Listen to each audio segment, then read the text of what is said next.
Put simply, sex transmutation is the redirection and sublimation of sexual energy towards creative, productive, and spiritual pursuits. Thanks for watching. Be sure to like, subscribe, and all the bells and whistles if you're into my content. I'll see you next time. Just kidding. If it were only that simple. To live life without this practice is both a handicap in the spiritual path and the material realm. If you think you are a mere body and you are going to just eat, sleep, and then die, well, then that sad reality is all you will live up to. But you and I both know that you can do better than that. You have the potential of the divine within you. So let's talk about how you can harness that to elevate towards perfection. Sexual transmutation is the practice of harnessing sexual energy and redirecting it towards higher, more productive ends. While the concept was popularized by Napoleon Hill in his book Think and Grow Rich, it has its roots in ancient Eastern philosophies and spiritual traditions such as Hinduism and Taoism. These traditions have long recognized the transformative potential of sexual energy, viewing it as a sacred force that can be cultivated for spiritual awakening and self-realization. In essence, sex transmutation involves channeling sexual energy away from physical gratification alone towards creative, intellectual, and spiritual pursuits. Rather than dissipating this potent energy through sexual activity, individuals can learn to control and direct it towards achieving their goals and aspirations. This process often requires discipline, mental focus, and a commitment to personal growth. By harnessing sexual energy in this way, practitioners can experience increased creativity, motivation, and vitality. This heightened state of energy and awareness can lead to greater success and fulfillment in various areas of life. While sex transmutation does not necessarily require abstinence from all sexual activity per se, it does involve cultivating awareness and control over one's sexual impulses to optimize their energy for spiritual and personal development.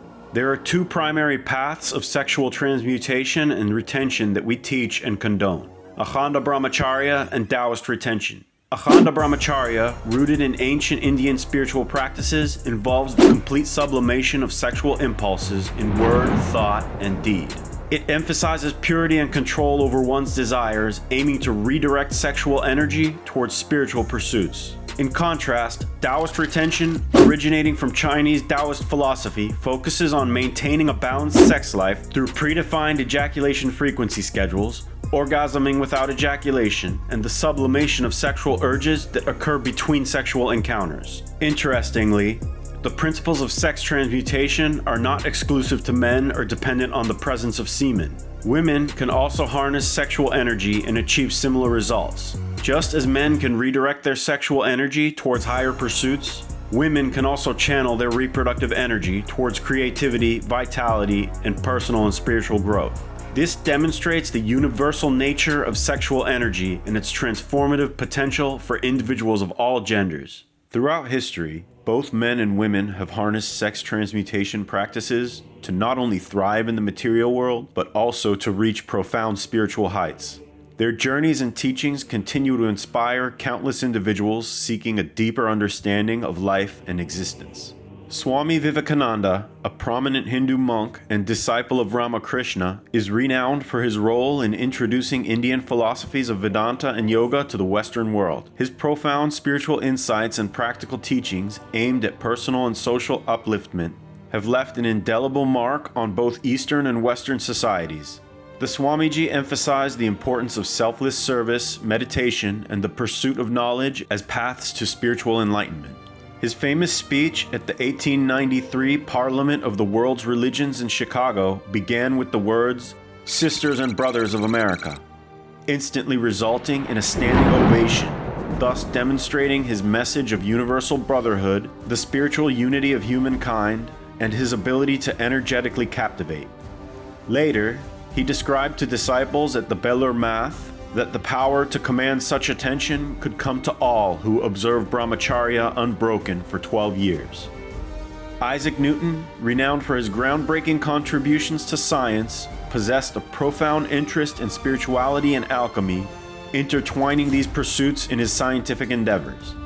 Newton perceived a profound connection between understanding the natural world and attaining spiritual insight, viewing them as complementary rather than disparate realms of study. Delving into biblical texts alchemical manuscripts, and esoteric works, he diligently sought to unveil the hidden truths of the universe. Newton's conviction in a universe governed by divine order and harmony fueled his scientific inquiries, propelling him towards revolutionary discoveries in physics and mathematics that shape our modern understandings of the cosmos. Notably, Newton's celibacy and utilization of sex transmutation certainly must have played a role in his intellectual evolution, channeling his energies towards scholarly pursuits and contributing to his remarkable achievements. Saint Catherine, a revered figure in Christian tradition, is known for her extraordinary life of devotion and service. Born in the late 3rd century in Alexandria, Egypt, Catherine was born to a noble family. From a young age, she displayed exceptional intelligence and a deep spiritual inclination. Catherine devoted herself to learning, studying philosophy, theology, and various languages. Her intellectual pursuits were matched by her unwavering faith, and she became known for her eloquence in defending Christianity and engaging in theological debates. Despite societal expectations for women of her time, Catherine refused marriage proposals and dedicated herself entirely to her faith and the service of others. Because there is no actual evidence that she directly transmuted her sexual energy, her legacy serves as evidence that passive transmutation occurs in the case of practitioners who inundate themselves in work or karma yoga, as I have stated in many previous videos. I still recommend active transmutation, but I personally know a few people who are against it for religious convictions, but they use their religious connection to God and unwavering dedication to their work with the intention of transmuting the energy to do such. And Saint Catherine further serves as historical evidence of this. Her life was marked by acts of charity, caring for the sick and needy, and advocating for justice and compassion in society. Saint Catherine's steadfast commitment to her beliefs and her selfless dedication to the well-being of others exemplifies the transformative power of spiritual devotion, sexual transmutation, and service. These examples illustrate that spiritual practice and sex transmutation transcends gender, thus enabling both men and women to achieve extraordinary accomplishments in both the material and spiritual realms. Through their teachings and lives, Swami Vivekananda, Isaac Newton, and Saint Catherine all show us that the pursuit of spiritual wisdom is a universal journey that can lead to deep personal and societal transformation. Akhanda Brahmacharya practitioners go beyond mere physical restraint. They actively sublimate all sexual impulses, directing them towards spiritual endeavors. This intense discipline involves purifying the mind and body, gradually dissolving deep-seated desires and mental impressions that hinder spiritual progress. By mastering both the body and mind, practitioners of Akhanda Brahmacharya experience enhanced intellectual abilities, heightened spiritual awareness, and a profound sense of inner peace. On the other hand, Taoist retainers adopt a more balanced approach to sexual energy management. Through specific ejaculation frequency schedules and the cultivation of inner alchemical practices, Taoist practitioners aim to maintain vitality and longevity while sublimating sexual urges that arise between sexual encounters. By harmonizing sexual activity with spiritual cultivation, Taoist retainers seek to achieve physical health, emotional balance, and spiritual enlightenment. Sex transmutation is a practice that, when done properly, will lead you to spiritual and material heights. Whether through Akhanda Brahmacharya, Taoist retention, or other methods, practitioners aim to elevate their consciousness, increase vitality, and cultivate a deeper connection with the divine. It is essential to choose a school of thought that resonates with your beliefs and values, and to approach the practice with compassion and dedication. By cultivating awareness, discipline, and compassion, we can embark on a transformative journey towards self-discovery and spiritual evolution. In the pursuit of harnessing sexual energy, there lies a fundamental truth beckoning us to heed its calling. It whispers to us, urging us not to be slaves to our desires, but to transcend them, to channel our primal urges towards higher purposes. For in the mastery of sexual energy lies the key to unlocking our full potential, to transcending the limitations of the physical realm, and to embracing the boundless possibilities of spiritual growth. Let us heed this calling with reverence and determination, for in doing so, we pave the way for profound transformation and enlightenment.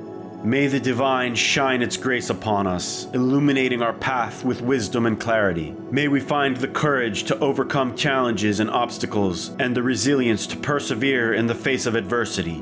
May our hearts be filled with compassion and understanding, our minds with discernment and insight. And may we be blessed with abundance in all aspects of our lives, both material and spiritual. Amen. Thanks for watching. Be sure to like, subscribe, and all the bells and whistles if you're into my content. I'll see you next time.